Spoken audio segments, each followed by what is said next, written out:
अब बात है यूरोपीय परिषद के अध्यक्ष एंटोनियो कोस्टा की, जिन्होंने कहा कि अमेरिका, इजराइल और ईरान के बीच चल रहा युद्ध अब तक सबसे ज्यादा फायदा जो है वो रूस को पहुंचा रहा है। ब्रसेल्स में यूरोपीय संघ के राजदूतों को संबोधित करते हुए कोस्टा ने यह कहा कि ऊर्जा की कीमतें बढ़ने से रूस को ज्यादा आय मिल रही है, जिससे वो यूक्रेन के खिलाफ अपने युद्ध को वित्तीय मदद दे सकता है।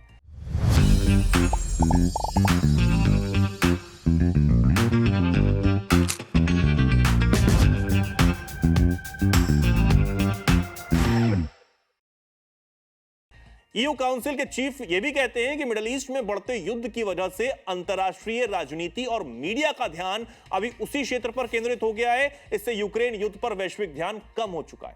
कोस्टा के मुताबिक जब दुनिया का फोकस किसी दूसरे बड़े संकट पर चला जाता है तो रूस को रणनीतिक लाभ मिलता है। वो चेतावनी भी दे रहे हैं और कह रहे हैं कि हालात और बिगड़ने से मिडिल ईस्ट, यूरोप और दुनिया के बाकी क्षेत्रों की सुरक्षा पर भी असर पड़ सकता है। इसलिए सभी पक्षों को बैठकर चीजें सुलझानी होंगी। बातचीत से हर समस्या का समाधान हो सकता है।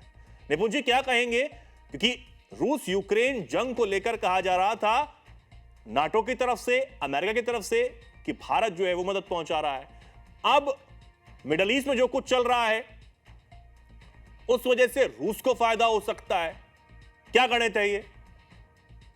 नहीं, ये स्वाभाविक बात है। देखिए, अभी मैंने आपसे बात कर रहा था तो मैंने कहा भी था कि कहाँ तो हम रूस से तेल खरीदना बंद कर रहे थे, लेकिन हम रूस से तेल खरीदने की बात कर रहे हैं।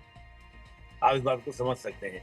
ईरान का तेल बहुत बड़ी मात्रा में चीन को जाता था, लेकिन युद्ध शुरू होने की वजह से क्या हो रहा है कि चीन को सप्लाई ईरान की कम हो गई है, लिहाजा चीन जो है रूस से तेल ज्यादा खरीद रहा है।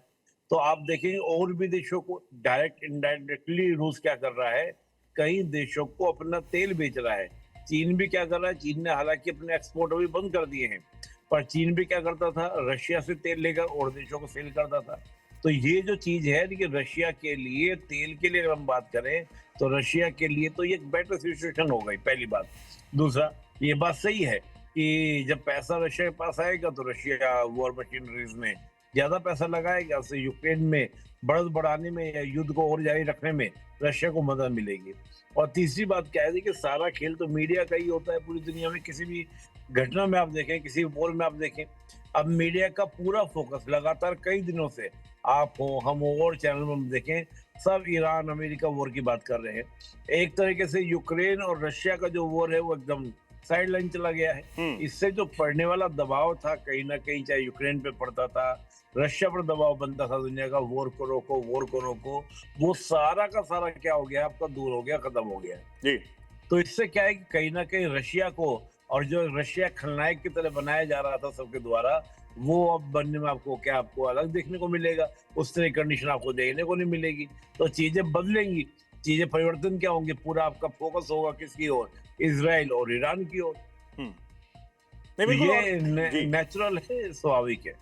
लेकिन अगर हम इस युद्ध की भी बात करें, ईरान, इजराइल और अमेरिका के बीच जो तनाव चल रहा है उसमें भी रूस और चीन की एक बड़ी भूमिका भी हमें दिखाई दी। हालांकि डायरेक्टली तौर पर वो सामने नहीं आए, लेकिन रूस ने जिस तरीके से जो खामेनेई के बेटे हैं, ईरान में उनको सर्वोच्च नेता बनाया गया, उसको लेकर बधाई पुतिन देते हैं और कहते हैं कि हमें उम्मीद है कि वो अपने पिता की जो उम्मीदें हैं उनको आगे बढ़ाने का काम करेंगे। दूसरी तरफ रूस को ये परवाह नहीं है कि अमेरिका क्या कुछ सोच रहा है, जो मुस्तफा खामेनेई है उनके बारे में कोई परवाह पुतिन नहीं कर रहे हैं, रूस नहीं कर रहा है। तो क्या हम ये देख रहे हैं कि एक तरफ अमेरिका के राष्ट्रपति ट्रंप जो ये दावा करके बार बार बोलकर सत्ता में आए कि अगर मैं होता तो अमेरिका जो है वो रूस और यूक्रेन का युद्ध होने नहीं देता, अब मैं आ गया हूं तो कुछ महीनों में खत्म करवा दूंगा। हालांकि अब तक वो खत्म नहीं करवा पाए हैं, वो अलग, और दूसरे युद्धों में पड़ गए हैं, वो तो अलग बात है। लेकिन क्या इससे वो रूस यूक्रेन युद्ध रुकवा पाएंगे? अब उनके पास कोई क्षमता या फिर कोई चीज है कि वो बैठक करवा लें, क्योंकि आप खुद दूसरे के साथ युद्ध लड़ रहे हैं और पुतिन ने इसको लेकर तंज भी कसा था। देखिए, क्या है ना कि जब हम ये बातें बोलते हैं तो सबके अपने कोज हैं। यहाँ पर अमेरिका बोलेगा कि रशिया यूक्रेन वॉर का जो है बेमतलब का वॉर है, ईरान का वॉर तो जरूरी था, एटॉमिक वेपन ईरान बना रहा था तो हमारे लिए लड़ना मजबूरी हमारी हो गया था, बाध्यता कंपल्सन हमारे हो गए थे। तो बहुत सारी तो क्या हर देश अपने अपने तर्क दे लेता है। और देखिए नैतिकता सही गलत ये सब अंतर्राष्ट्रीय राजनीति में नहीं चलता। जो ताकतवर है वो अपनी ताकत की आजमाइश करता है अपने हितों को साधने के लिए।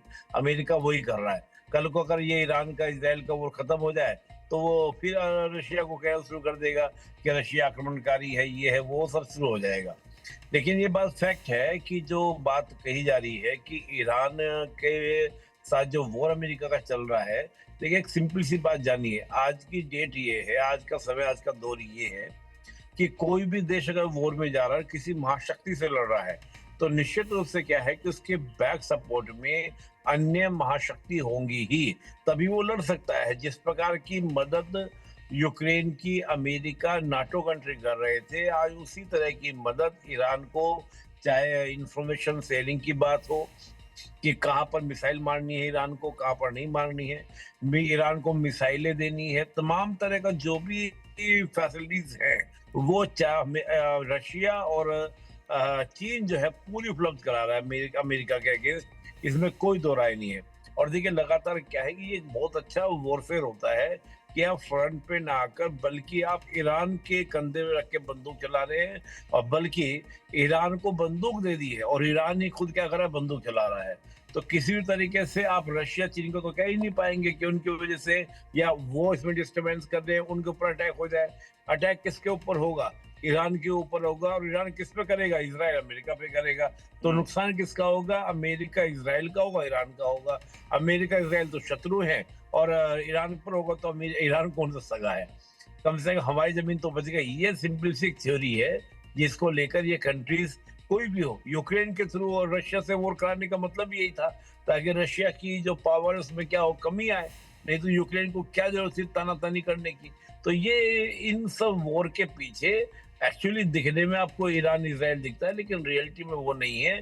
पीछे हैं जो ग्लोबल पावर्स के गेम्स ही होते हैं, वे इसी के माध्यम से इस प्रकार की वॉरफेयर करती है। बहुत सारी इस वॉर में भी एक इकोनॉमी है चेतन जी। आपका वॉर होगा तो एक पैनिक फैलेगा, दुनिया के देश नए नए डिफेंस पैक्ट की डिमांड करेंगे, डिफेंस इक्विपमेंट्स की बात करेंगे, वेपन की बात करेंगे, वेपन की बहुत आजमाइश होंगी। तो बहुत सारी चीजें इसमें जुड़ जाती हैं।